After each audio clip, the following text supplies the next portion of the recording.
पर उपचुनाव में इंडी गठबंधन के दलों में क्या मतभेद हो गया है, ये सवाल सियासी गलियारों में पूछे जा रहे हैं। सवाल ये भी कि अखिलेश यादव और कांग्रेस के बीच कौन किस सीट से लड़ेगा, इस पर भी पेच फंसा है। इस रिपोर्ट में हम यही जानने की कोशिश करेंगे कि इंडी गठबंधन के बीच सीटों को लेकर आखिर पेच क्यों फंसा है। नमस्कार, मेरा नाम श्रुति झा है और अपना उत्तर प्रदेश न्यूज पर आपका स्वागत है। सभी पार्टियों के लिए यूपी में 10 सीटों पर होने वाला उपचुनाव बहुत मायने रखता है। किसी के लिए ये उपचुनाव अपनी साख बचाने का है, तो किसी के लिए इस चुनाव में जीतना इसलिए भी बेहद जरूरी है क्योंकि लोकसभा चुनाव में यूपी की जनता ने उन पर विश्वास किया है, भरोसा जताया है। खैर, योगी आदित्यनाथ जिस तरीके से एक्टिव दिख रहे हैं, उससे तो यही लग रहा है कि इस बार के टेस्ट में कुछ बड़ा होने वाला है। बहरहाल, लोकसभा चुनाव के बाद होने वाले इस उपचुनाव को यूपी चुनाव 2027 का सेमीफाइनल के तौर पर भी देखा जा रहा है। एक तरफ सपा और बीजेपी इसके लिए अपनी अपनी तैयारियों में जुटी है, तो दूसरी तरफ बसपा और कांग्रेस भी अपनी अपनी तैयारियों में लगी है।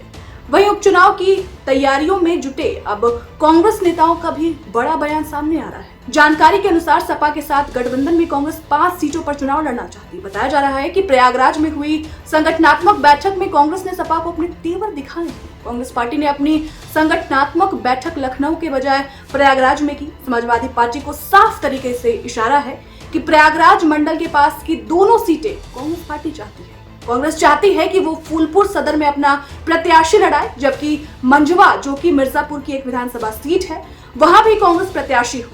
हाल ही में हुए लोकसभा चुनाव में कांग्रेस को मिली जीत से पार्टी नेता जो है काफी ज्यादा उत्साहित हैं। कांग्रेस लोकसभा चुनाव के बाद अब यूपी में 10 विधानसभा सीटों पर होने जा रहे उपचुनाव की तैयारियों में बिल्कुल एकदम तैयारियों में जुट गई है। जानकारी के अनुसार कांग्रेस ने यूपी में 10 विधानसभा सीटों पर होने वाले उपचुनाव में से 5 सीटों पर अपनी दावेदारी ठोकने की बात की है। जी हाँ, जानकारी के अनुसार कांग्रेस के पूर्वी जोन के प्रभारी राजेश तिवारी ने कहा है कि जिन 10 सीटों पर उपचुनाव होने हैं, उनमें से 5 सीटों पर समाजवादी पार्टी ने जीत दर्ज की थी। उन सीटों पर उसे चुनाव लड़ना चाहिए, जबकि 5 अन्य सीटें उसे कांग्रेस के लिए छोड़ देनी चाहिए। उन्होंने कहा है कि कांग्रेस पार्टी ज्यादा से ज्यादा सीटों पर उपचुनाव लड़े, इसके लिए राष्ट्रीय स्तर पर बातचीत चल रही है।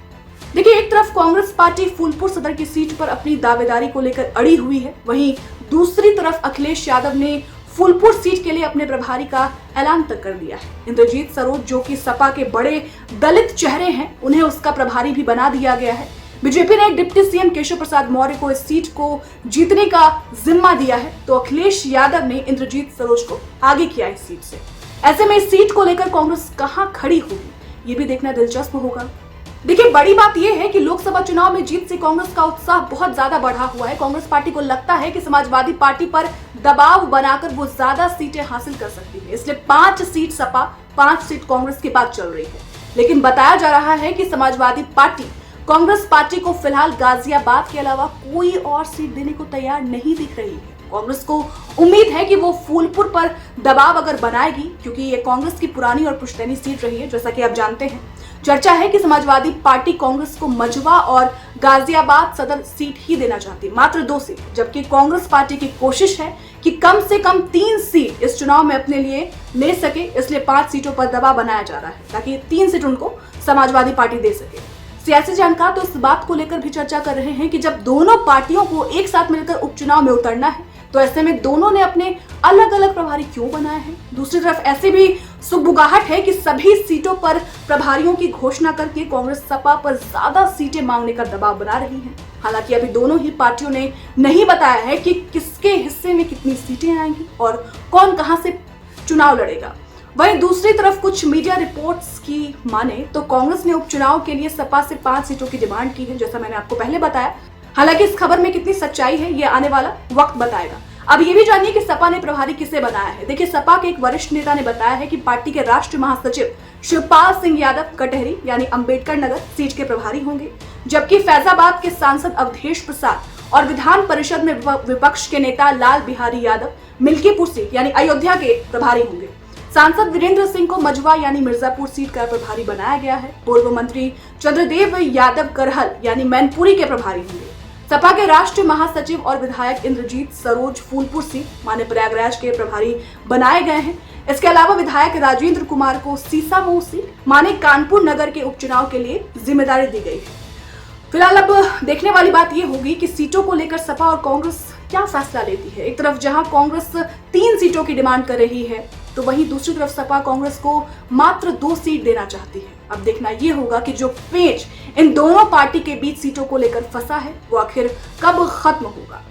फिलहाल इस वीडियो पर आपकी क्या राय है हमें कमेंट सेक्शन में जरूर बताएं और साथ साथ ये भी बताएं कि जिस तरीके से 2024 के लोकसभा चुनाव में जिस तरीके से सपा और कांग्रेस ने साथ मिलकर चुनाव लड़ा यूपी में और ठीक ठाक सीट भी आई उनको, समाजवादी पार्टी ने जीत हासिल की यूपी में, तो क्या इस बार इस उपचुनाव में जो सीटों को लेकर जो पेच फंस रहा है, क्या वो पेच नहीं फंसेगा? क्या बराबर तरीके से दोनों पार्टियों के बीच जो है सीट बंटवारा होगा? क्या कुछ होगा? आपको क्या लगता है इस मुद्दे पर? हमें कमेंट सेक्शन में जरूर बताएं और ऐसे ही तमाम खबरों के लिए आप देखते रहें आपका अपना चैनल अपना उत्तर प्रदेश न्यूज़। शुक्रिया।